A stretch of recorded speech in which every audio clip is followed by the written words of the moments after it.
Olá, pessoal. Vamos começar a nossa aulinha de história. É a nossa última aulinha sobre esse assunto. O nosso assunto hoje, o foco, vai ser sobre o nosso roteiro de estudo e vamos ter aí também uma pequena revisão sobre o assunto da escravidão. Os africanos, né, nós vimos nas aulas anteriores, como hoje é uma revisão, certo? Nós vimos nas aulas anteriores que os africanos eles já praticavam a escravidão há séculos, então nós vimos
de negócio ou por questões de inimizade. Então, eles se reconheciam como grupos diferentes, como aldeias, como uma tribo, certo?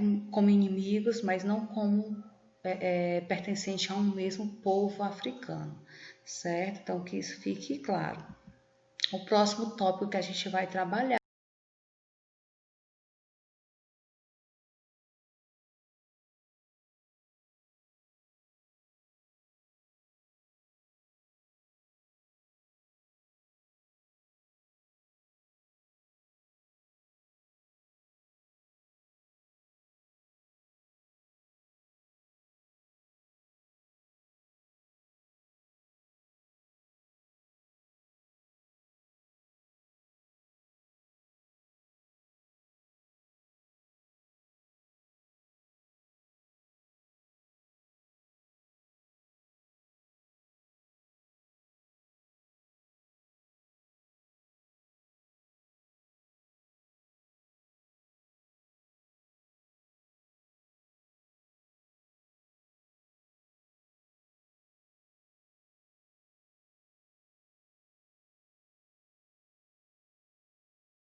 africanos contribuiu para intensificar e interiorizar a concorrência entre os diversos tipos de estados africanos. Então, vai aumentar aí essa concorrência com os estados, entre os estados africanos, entre os reinos africanos.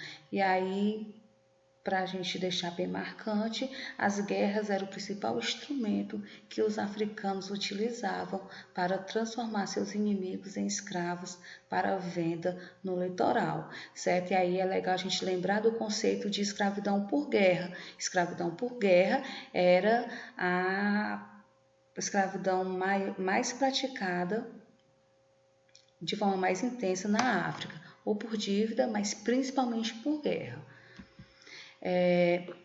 Vamos agora para o tópico dominação, que também já foi falado em aulas anteriores e vai ser cobrado na nossa provinha.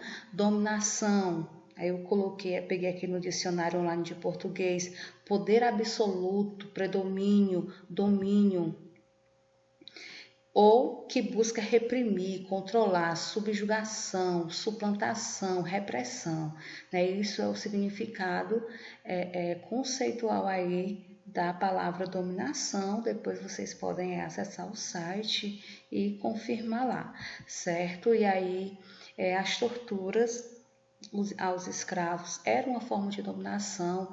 Vai existir várias formas de dominação do povo branco sobre o povo africano. Eles vão dominar de diversas formas, desde da captura lá na África, até eles serem colocados nos navios negreiros, serem misturados, separados das suas famílias, misturados com povos que muitas vezes eram seus inimigos, mas que eles vão acabar se reconhecendo, né? Muitas vezes, nesses navios negreiros, também conhecido como tumbeiro, os tumbeiros, porque muitos morriam nesse translado África-América, eles se encontravam com povos que se assemelhavam fisicamente a eles, mas que tinham línguas e culturas diferentes. Então, mesmo às vezes eles encontrando povos que eram seus inimigos, eles não mantinham essa relação de inimizade, porque eles estavam agora naquela situação de escravos. Eles entendiam, pelo próprio costume da região, eles entendiam que eles estavam ali na situação de escravidão e estavam ali sendo subjugados, e ou era resistir, a resistência agora é sobreviver, e lógico que alguns também praticavam aí o suicídio, né? Lembrando aí da resistência. Falando da resistência, aí vamos lembrar no meu último vídeo, eu falei muito dessa resistência, que ela vai acontecer de diversas formas. Ela não é uma resistência estática, ela vai se desenvolvendo ao longo dessa história, certo? Nós temos aqui as lutas pela liberdade dos cativos. Essas lutas, elas vão acontecer, na verdade, lá pelo século XIX, o século onde essas lutas elas vão ficar em maior evidência, também porque nós já estamos em uma outra situação. Nós já temos a Inglaterra aí querendo que o Brasil se torne, liberte os seus escravos. Já temos aí algumas leis também aí vigentes no Brasil, né? Aquelas leis que nós sabemos que era só para inglês ver. Certo? Então, essas lutas pela liberdade seriam mais lá para o século XIX, né? Antes do século XIX, nós vamos ter as revoltas. Essas revoltas, elas vão acontecer em vários períodos da história do Brasil, né? Mas, principalmente, vai acontecer em Pernambuco, na região da Bahia, as regiões que essas revoltas vão ser mais intensas, certo? As fugas também é uma forma de resistência, fugir. Assassinatos, né? Matar o seu patrão, no caso, matar o dono, ou matar aqueles que capturavam, era uma forma de resistir, ou matar a si mesmo, né? A questão do suicídio. A feitiçaria, a gente pode entender os rituais africanos que eles também praticavam escondido, né? Vamos já ver o secretismo religioso, que vai dar ênfase sobre essa feitiçaria. E os quilombos, né? O quilombo é a principal estratégia de resistência escrava. Por quê? Porque é uma estratégia organizada. Os quilombos são comunidades que vão se fortalecer. dentro dessa concepção da escravidão no Brasil. Outra forma de resistência é a capoeira. A capoeira é uma resistência e também ela vai acontecer como oposição ao sistema escravista. Aí vamos lembrar que a capoeira, ela é uma arte marcial, vai ser desenvolvida aqui no Brasil, juntando aí vários aspectos das lutas marciais da África. Eles vão fazer uma fusão e nós vamos ter aí a capoeira. Para disfarçar, esses africanos, eles diziam que estavam dançando, era só uma brincadeira, certo? Mas na verdade eles eram lutando, né, também para se defender caso precisassem. A capoeira ela é considerada uma arte marcial mortal, ela tem golpes que são mortais, e esses golpes, e por existir esses golpes, a capoeira ela foi proibida, principalmente aqui no Brasil. A capoeira ela foi proibida e só vai ser resgatada lá no período do governo de Getúlio Vargas. Curiosidade, vão lá pesquisar, tá? E aí nós temos a capoeira. Vai cair uma questão sobre a capoeira na prova? Certeza. Vai cair uma questão sobre quilombos na prova? Certeza. Fugas, assassinato? Vai cair, né? Se está colocado nesse slide é porque vai ser cobrado lá na nossa provinha, tá? Outra coisa que vai ser cobrada na nossa provinha é sobre o sincretismo religioso. Não poderia faltar essa forma aqui de resistência. O sincretismo religioso ele tinha como objetivo aí a preservação de crenças e rituais religiosos de origem africana, certo? O objetivo aí era preservar as crenças e a sua relação com o sagrado. Então, como eles vão fazer isso, né? E aí eu tenho aqui o conceito de sincretismo religioso, que seria a junção ou a mistura de cultos ou de doutrinas religiosas distintas, atribuindo um novo sentido aos seus elementos. Sincretismo religioso, certo? E aí, pessoal, esse sincretismo religioso, ele acontecia quando os africanos utilizavam das imagens dos santos católicos e passavam a adorar os seus deuses, né? E aí nós temos aí a Nossa Senhora, que era utilizada, a imagem de Nossa Senhora que era utilizada para a adoração e as oferendas a Iemanjá. Utilizei essa santa porque é uma das mais conhecidas, certo? Em outras palavras, sincretismo religioso é uma fusão de concepções religiosas diferentes ou a influência exercida por uma religião nas práticas de uma outra, né? Vamos lembrar que os africanos eles eram proibidos de praticar suas religiões, a sua religião, ou no caso suas religiões mesmo, porque eram muitas. A Igreja Católica proibia porque dizia que era feitiçaria, era bruxaria, era coisa do demônio, certo? Então a única forma deles manterem, deles preservarem a sua religião era disfarçando, porque eles não podiam enfrentar a Igreja Católica, né? Naquele momento não seria interessante. Vamos agora para a formação da identidade brasileira, certo? Eu trago para vocês a formação de uma identidade da cultura afro-brasileira. Como essa identidade vai ser formada? Ela vai ser formada com a mistura das culturas da África, lembrando que a África ela não tem uma cultura homogênea, ou seja, eles não têm uma mesma cultura, certo? Eles têm uma cultura heterogênea, ou seja, é uma cultura variada, né?